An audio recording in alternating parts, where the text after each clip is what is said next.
തീരെ കനം കുറച്ച് അരിഞ്ഞെടുക്കുക. സാധാരണ ഈ തോരൻ വെക്കുന്നതുകൊണ്ട് ഞാനിതിനെ കുറച്ച് നീളത്തിലാണ് അരിഞ്ഞെടുക്കുന്നത്. നോർമൽ തോരൻ അത് വേറെ ദിവസം വെക്കാം. ഇതുപോലെ സ്പെഷ്യൽ തോരനല്ലേ, അതുകൊണ്ടാണ്. കുറച്ച് കോവയ്ക്കയാണ് തോരൻ വെക്കാനായിട്ട് എടുത്തിട്ടുള്ളത്. എല്ലാവരും കോവയ്ക്ക തോരൻ വെക്കും, പക്ഷെ ഞാൻ ഈ കോവയ്ക്ക തോരൻ വെക്കുന്നത് ഒരു സ്പെഷ്യൽ രീതിയിലാണ്. ഈ വിളഞ്ഞ കോവയ്ക്കായാലും ഈ തോരൻ വെക്കുന്നതിന് പ്രശ്നമില്ല. ഒരു കോവയ്ക്ക നമ്മൾ രണ്ടായിട്ട് മുറിച്ചിട്ട് തീരെ കനം കുറച്ച് അരിഞ്ഞെടുക്കുക. സാധാരണ ഞങ്ങളുടെ വീട്ടിൽ മമ്മി കോവയ്ക്ക് ഇതിലും ചെറുതായിട്ടാണ് അരിയുന്നത്. ഈ തോരൻ വെക്കുന്നതുകൊണ്ട് ഞാനിതിനെ കുറച്ച് നീളത്തിലാണ് അരിഞ്ഞെടുക്കുന്നത്. നോർമൽ തോരൻ അത് വേറെ ദിവസം വെക്കാം. ഇതുപോലെ സ്പെഷ്യൽ തോരനല്ലേ, അതുകൊണ്ടാണ്. ഇതിനകത്തൊരു സ്പെഷ്യൽ ഇൻഗ്രീഡിയൻറ്റ് ചേർത്തിട്ടാണ് തോരൻ വെക്കുന്നത്. ഇവിടെ പള്ളിയിൽ സദ്യ ഓർഡർ ചെയ്ത സമയത്ത് അതിൻ്റെ കൂട്ടത്തിൽ വന്നൊരു തോരനാണ് ഈ കോവയ്ക്ക തോരൻ എന്ന് പറയുന്നത്. അന്നേ ഞാൻ വിചാരിച്ചാണ് ഒരു വീഡിയോ എടുക്കുന്നതായിരിക്കുമെന്ന്. നല്ല ടേസ്റ്റായിരുന്നു കഴിക്കാൻ. എന്നാൽ ഞങ്ങളുടെ ബിഷപ്പിനൊക്കെ ഭയങ്കരമായിട്ട് ഇഷ്ടപ്പെടുന്ന ഒരു തോരനായിരുന്നെന്ന് പറഞ്ഞു. അതുകൊണ്ടാണ് അത് സ്പെഷ്യലായിട്ട് ആ തോരൻ കൊണ്ടുവന്നത്. ഞാനും കുറേ കഴിച്ചു കൊടുത്ത്. നല്ല ടേസ്റ്റായിരുന്നു. ഇത് നന്നായിട്ട് അരിഞ്ഞെടുക്കുക. വിളഞ്ഞ കോവയ്ക്കായാലും അത് പ്രശ്നമൊന്നുമല്ല, തോരനായതുകൊണ്ട്. ഞങ്ങൾ വിളഞ്ഞ കോവയ്ക്കയൊക്കെ ഫ്രൈ ചെയ്യാനായിട്ട് എടുക്കും. ചിലരെടുത്ത് കളയും, പന്നലാണെന്ന്. ഒരു പന്നലും അല്ല, നല്ലതാണ്. തോരൻ വെക്കാനായാലും മെഴുക്കുവരട്ടി വെക്കാനായാലും. ന്യൂജൻ പിള്ളേർക്ക് അതൊക്കെ കാണുന്നത് ഭയങ്കര ദേഷ്യമാണ്. പിന്നെ ഇതിനൊരു തെന്നലുണ്ട്, പഴുത്ത് കഴിഞ്ഞാൽ കയ്യിൽ നിന്ന് തെന്നി പോകും. അതൊരു ഇതാണ്. ഒരുപാട് വിളഞ്ഞു കഴിഞ്ഞാൽ ഒരു തെന്നലുണ്ടാവും. അതൊന്നും സാരമില്ല. തോരൻ വെക്കാനും മെഴുക്കുവരട്ടി വെക്കാനും ഒക്കെ നല്ലതാണ്. പിന്നെ ഒരുപാടങ്ങ് പഴുത്തത് പിന്നെ കൊള്ളൂല. ഒരുമാതിരി വിളഞ്ഞ് ഒരു പിങ്ക് കളറായി തുടങ്ങുന്നതൊന്നും വലിയ പ്രശ്നമൊന്നുമില്ല. കോവയ്ക്കെല്ലാം അരിഞ്ഞെടുത്തിട്ടുണ്ട്. ഇത് നമുക്ക് തോരനാക്കാം. അപ്പോൾ കോവയ്ക്ക തോരൻ വെക്കുന്നതിനായിട്ട് ചീനച്ചട്ടി അടുപ്പത്തേക്ക് വെച്ച് ആസിന എണ്ണ ഒഴിച്ച് കൊടുക്കുകയാണ്. 2 ടീസ്പൂൺ ഓയിൽ ഒഴിച്ച് കൊടുത്തിട്ടുണ്ട്. നന്നായി ചൂടായി 1 ടീസ്പൂൺ കടുക് ഇട്ട് കൊടുക്കുക. കടുകെല്ലാം പൊട്ടി ഇതിലേക്ക് ഉള്ളി ഇട്ട് കൊടുക്കുക. ചെറിയുള്ളി കട്ട് ചെയ്തിട്ട് കൊടുക്കാം. ചെറിയുള്ളി ഇല്ലാത്തത് സവാള കട്ട് ചെയ്ത് ഇട്ട് കൊടുക്കുക. കറുവേപ്പില ഉള്ളി ഇട്ട് കൊടുക്കുക. ഉള്ളിയൊക്കെ ഒന്ന് മൂത്ത് അതിനകത്തേക്ക് ഒരു വറ്റൽ മുളക് ഇട്ട് കൊടുക്കുക. മുളക് ഒന്ന് മൂത്തിട്ടുണ്ട്. ഇതിനകത്തേക്ക് അരി വെച്ച് കോവയ്ക്ക ഇട്ട് കൊടുക്കുകയാണ്. അരമുറി സവാള എടുത്ത് പൊടിയായിട്ട് തന്നെ അരിഞ്ഞെടുക്കാണ്. അത് കൂടി ഇതിനകത്തേക്ക് ഇട്ട് കൊടുക്കുകയാണ്.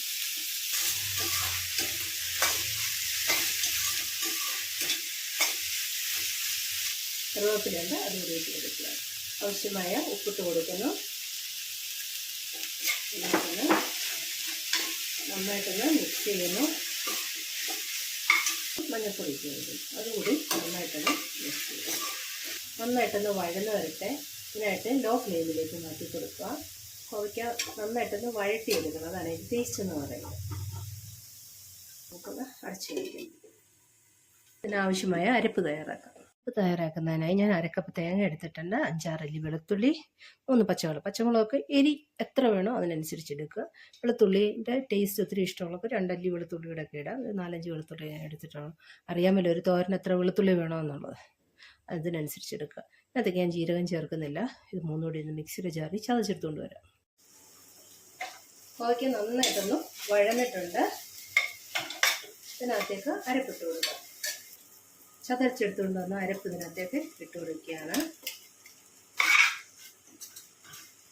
എന്നിട്ട് 4 സൈഡിൽ നിന്ന് കോവയ്ക്ക എടുത്തതിൻ്റെ മുകളിലേക്ക് വെക്കുന്നു. തേങ്ങയൊക്കെ നന്നായിട്ട് വെന്ത് വരണം. ഈ ജാറിലേക്ക് ഒരു ശകലം വെള്ളം ഒഴിച്ച് ഇതിനകത്തേക്ക് ഒഴിക്കാം. കഴുകി ഒഴിക്കാം. കോവയ്ക്കൊന്ന് വേവണ്ടേ. പകുതി വെന്തിട്ടുണ്ട് കോവയ്ക്ക്. ബാക്കിയുടെ വെന്ത് വരാനായിട്ട് വെള്ളം ഒഴിച്ച് കൊടുക്കാം. കുറച്ച് വെള്ളം ഒഴിച്ച് കഴുകി എടുത്തിട്ടുണ്ട്. അതുകൂടി ഇതിനകത്തേക്ക് ഒഴിക്കുകയാണ്. ഇതുവരെ ലോ ഫ്ലെയിമിലാണ് ഇരുന്ന് നമ്മൾ ഹൈ ഫ്ലെയിമിലേക്ക് മാറ്റി കൊടുക്കുകയാണ്. ഇതിനകത്തേക്ക് ചേർക്കാൻ പോകുന്നത് മാങ്ങയാണ്. നല്ല ടേസ്റ്റാണ്. മാങ്ങയും കോവയ്ക്കയും കൂടെ തോരൻ വെച്ചാൽ എന്താ ടേസ്റ്റ് എന്നറിയാമോ?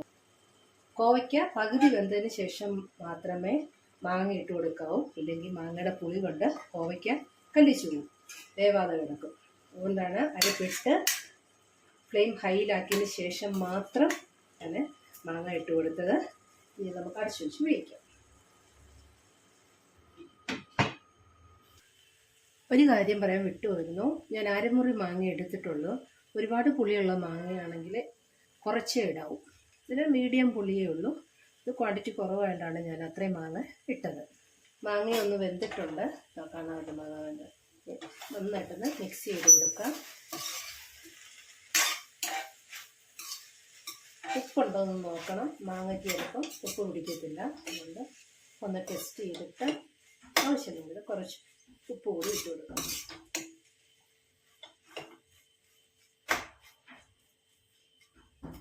ഒരു 1/4 ടീസ്പൂൺ ഉപ്പ് കൂടി ഇട്ട് കൊടുക്കുകയാണ്. അടിപൊളി ടേസ്റ്റാണ്. ഒരു ഇതുപോലെ ട്രൈ ചെയ്ത് നോക്കണം. ഒന്ന് തനി കോവയ്ക്കയില തോരൻ വെക്കുന്നു. അപ്പം മാങ്ങയുടെ സീസണൊക്കെ ആയി തുടങ്ങിയിട്ടുണ്ട്. മാങ്ങ ഇട്ട് തോരൻ വെച്ച് നോക്കുക. നല്ല ടേസ്റ്റാണ്. ഇതിൻ്റെ കൂടെ ഒരു സമ്മതി ഉണ്ടെങ്കിൽ ഊണ് റെഡിയാണ്. അതിന് പുളിയുണ്ട്, കോവയ്ക്കായുണ്ട്. ട്രൈ ചെയ്ത് നോക്കുക. ഇഷ്ടപ്പെട്ടാലൊന്ന് ലൈക്ക് ചെയ്യുക. വീഡിയോ ഫ്രണ്ട്സിനും റിലേറ്റീവ്സിനൊക്കെ ഷെയർ ചെയ്ത് കൊടുക്കുക. വീഡിയോ ആദ്യമായി കാണുന്ന ഒരുപാട് ആളുകളുണ്ട്. സബ്സ്ക്രൈബ് ചെയ്ത് സപ്പോർട്ട് ചെയ്യുക. നിങ്ങളുടെ സ്നേഹമാണ് സബ്സ്ക്രൈബ് ബട്ടൺ എന്ന് പറയുന്നത്. വെള്ളമൊക്കെ വറ്റി കോവയ്ക്കൊക്കെ വെന്തിട്ടുണ്ട്. കുഴഞ്ഞു പോയിട്ടൊന്നുമില്ല കോവയ്ക്ക്. ഇതുപോലെ കിട്ടണം. ഫ്ലെയിം ഓഫ് ചെയ്യാണ്. നമുക്ക് കഴിക്കാനായിട്ട് സെർവിങ് പ്ലേറ്റിലേക്ക് മാറ്റാം. പ്ലേറ്റിലേക്ക് മാറ്റിയാണ്. എല്ലാവരും ട്രൈ ചെയ്ത് നോക്കുക. Thanks for watching.